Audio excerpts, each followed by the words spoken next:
આમ પ્રહલાદ જ્યાં ભગવાનને આમ પગ ચંપી કરીને પગે લાગ્યો અને ભગવાને આમ જોયું તો બધો ક્રોધ આમ શાંત થઈ ગયો અને પ્રહલાદની જીભથી આજ નારાયણ વહાલ કરે છે, પ્રહલાદ બાપ માગ આજ મને મોજના તોરા છૂટે છે. અને પ્રહલાદે જે માગ્યું ને એ આજના દીકરાએ ખરેખર પોતાના હૃદયની અંદર લખી લેવાની જરૂર છે. પ્રહલાદે શું માગ્યું કે પ્રહલાદ આજ માગ બાપ, આજ મને તારી ભક્તિ ઉપર આજ હું ઓળગોળ છું અને આજ મને મોજના તોરા છૂટે છે, કંઈક માગ. અને ત્યારે પ્રહલાદે કીધું પ્રભુ જો તારે આપવું હોય ને કે હા તો તારા ખોળામાં પડ્યો ને એ મારો બાપ છે, એને તું મુક્તિ આપી દે.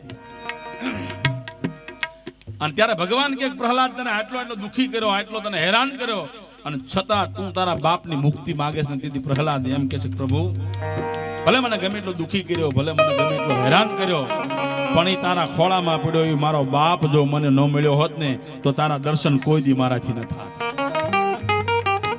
કે મારો બાપ નો મળ્યો હોત તો મને તારા કોઈ દી દર્શન ન થાત. અને અત્યારે તમે વિચાર કરો કે આજકાલના છોકરા કે ના કે મારા બાપા મારા હવે નહીં બને, મારા બાપ પૂરું થઈ ગયું, હવે કોઈ દી સકન એના નો લે.